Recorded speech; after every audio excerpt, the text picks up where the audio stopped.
When you see horrible events on the news, you feel better when you know that they caught the person who did it. They're in jail and can't hurt you. Or can they? Hello everyone and welcome back to our channel. I'm your host Emily and today we are counting down our list of the top 10 unidentified evil people that will never be caught. Number 10. The Honolulu Strangler. The Honolulu Strangler is the nickname given to an unidentified serial killer who is credited with ending the lives of 5 women in Hawaii from 1985 to 1986. Due to its importance as the state's first serial killing, a large task force was put into place to investigate, which also utilized FBI resources. They determined that these deaths were not planned in advance and that the Honolulu Strangler would notice women who were alone and seized his opportunity while they were vulnerable. Because of this, they also hypothesized that they lived or even worked near where the deaths took place. The first 2 victims' bodies were found in the same place and both had evidence of assault and strangulation. This was eerily similar to the circumstances, so police then started to suspect that it was the doings of a serial killer. The 3rd, 4th, and 5th victims also had the same fate. It was then confirmed to be a related case and the task force was approved to treat it as such, but no one has ever been charged for the crimes. Number 9. The Phantom Killer. The Phantom Killer, also known as the Moonlight Murder,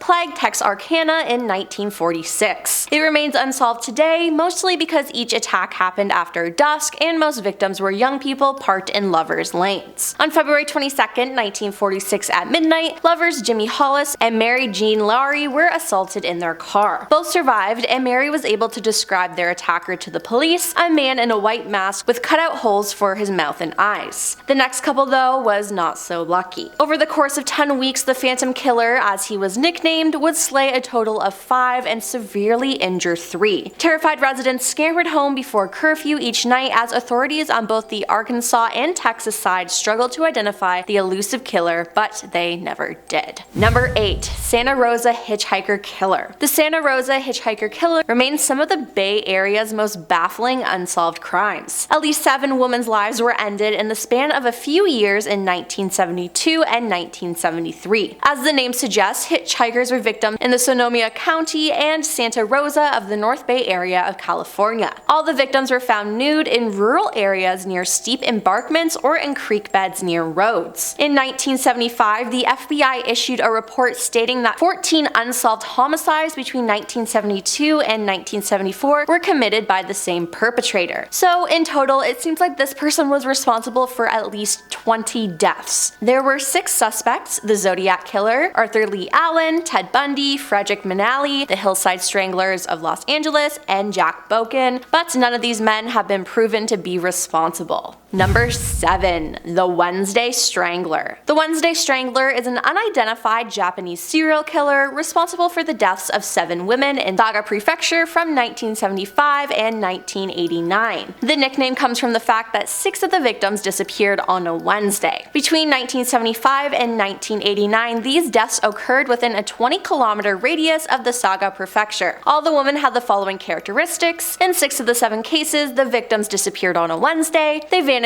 during the evening or night hours, and 5 of the deaths were due to strangulation. The remaining 2 were skeletonized, and the cause of death couldn't be determined. For the 4th case, the statute of limitations expired, because of which the investigating agency couldn't prosecute the criminal. The remaining 3 were indicted but were acquitted during the trial, and all 7 of the deaths remain unsolved. Number 6. I-70 Killer. The I-70 Killer is an unidentified American serial killer who is known to have ended the lives of 6 store clerks in the Midwest in spring of 1992. His nickname derives from the fact that several of the stores in which his victims worked at were located a few miles off the Interstate 70, I-70. His victims were usually petite brunette women. One of the victims was a man, but it was believed that the killer may have expected a woman in the store due to the store having a woman's name. All the stores attacked were specialty stores and were usually only robbed of small amounts of cash. He is also suspected of attacking 3 more store clerks in Texas during 1993 and 1994, one of whom survived, as well as a 2001 death of a store clerk in Indiana. Despite the case being featured on Unsolved Mysteries, America's Most Wanted, and Dark Minds, the killer is yet to be identified and investigators have not publicly identified any suspects. Number 5. Colonial Parkway Killers. The Colonial Parkway Killers were the slayings of at least 8 people by a serial killer along the Colonial Parkway of the U.S. Commonwealth of Virginia, or nearby, between 1986 and 1989. During that time, 3 couples were found dead, and 1 couple is missing and presumed to be dead. The linking of the 4 crimes is circumstantial, as the deaths were not similar to each other, besides the victims were killed in pairs and in their vehicles. They were not killed in the same manner though, which is unique for a serial killing case. There were 3 main theories about who the killer may have been. One suspect was Daryl Rice, who was found after an attempted vehicular homicide to have restraints in his car that were also at one of the crime scenes. He was also in the same park that the second pair of victims were found in during the same week as their deaths, but no physical evidence could tie him to the crimes, so he was let go. Another suspect was Fred Atwell, a former sheriff's deputy in Gloucester County. He was not a very solid candidate, but one of the reasons why he was considered a suspect was because he made an enemy of an FBI investigator. He also had a criminal past that included scamming the families of victims for their money when he said he would use it to help the investigation. But the most agreed upon theory though is that the killer was a police officer. Several of the incidents involved the car of the victims having their driver's side window rolled down as if they had been pulled over, and there was not another more likely reason that that pattern would exist. That would also have explained why some of the victims' wallets were found on the dashboard of the car. Number 4. The Family Killers. A series of 5 deaths speculated to have been committed by a loosely connected group of individuals who came to be known as the Family. This group was believed to be involved in the kidnapping and assault of men, as well as the torture and killings of 5 men in Adelaide, South Australia in the 1970s and 1980s. There are 5 confirmed victims, and police believe that up to 12 people, several of them high-profile Australians, were involved in the kidnapping.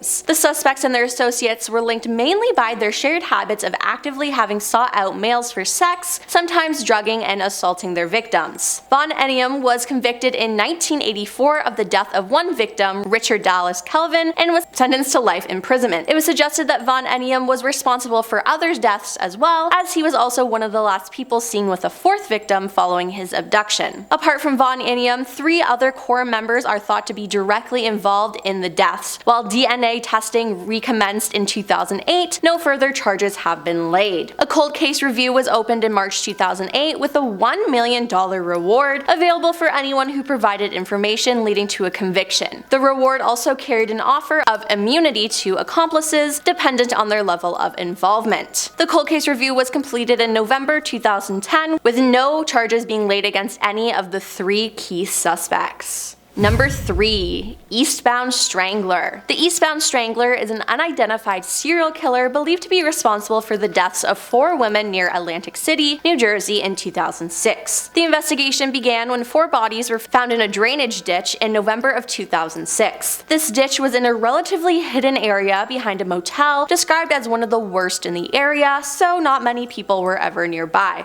They were not very well hidden because of this, so all 4 women were found together in shallow water. Each one was face down, facing east, about 6 feet apart, and fully clothed with exception of their shoes and socks. An autopsy revealed that they were all likely strangled to death as well, hence the name Eastbound Strangler. Several suspects were investigated for these crimes, but none of them were proven to be responsible. There's also a supposed witness who claims that there were 2 men responsible, one African American and one Caucasian. They claim that they lured victims into the van with the promise of drugs, asking if they wanted to party with them at the motel their bodies were discovered by. There's been a $25,000 reward offered for information, but it has gone unclaimed. Number 2. Jack the Ripper. Jack the Ripper was an unidentified serial killer active in and around the Whitechapel district of London, England in the autumn of 1888. Attacks ascribed to Jack the Ripper typically involved female night workers who lived and worked in the East End of London. Their throats were cut prior to abdominal mutilations, and the removal of internal organs from at least 3 of the victims led to speculation that their killer had some anatomical or surgical knowledge. Rumors that the deaths were connected intensified in September and October 1888, and numerous Numerous letters were received by media outlets and Scotland Yards from individuals claiming to be responsible. The From Hell letter received by George Lusk of the Whitechapel Vigilance Committee was allegedly sent from Jack the Ripper, and it came with a half-preserved human kidney reportedly taken from one of the victims. The murders were never solved, and the legend surrounding these crimes has been a combination of historical research, folklore, and pseudo-history, capturing public imagination to the present day. And coming in at number 1 is the Zodiac Killer. The Zodiac took the lives of 5 known victims in the San Francisco Bay Area between December 1968 and October 1969. The Zodiac coined his name in a series of taunting letters and cards that he mailed to regional newspapers. Some of the letters included cryptograms or ciphers in which he claimed that he was collecting his victims as slaves for the afterlife. He targeted young couples and a lone male cab driver. 2 of his wounded victims survived, and it was said that he wore a black executioner's hood with a chest piece with Zodiac's crosshair symbol stitched in white on it. There's only one account of the killer wearing the outfit, and that is when he approached a couple in a serene hillside at Lake Berryessa. The Zodiac would attempt to end the lives of both, but only the woman would die. The man would live to tell the story of what happened and give his creepy description of the hooded serial killer. The Zodiac claimed to have taken the lives of 37 victims. He has been linked to several other cold cases, some in Southern California or outside the state. While many theories regarding the identity of the killer have been suggested, the only suspect authorities ever publicly named was Arthur Lee Allen, a former elementary school teacher who died in 1992. Well, that's all for our list of the top 10 unidentified evil people that will never be caught. While most of them have probably passed away by now, it's still scary to think that they could be roaming around freely today. Which one on this list scares you the most? Let me know down in the comments down below, and why not like and subscribe while you're down there.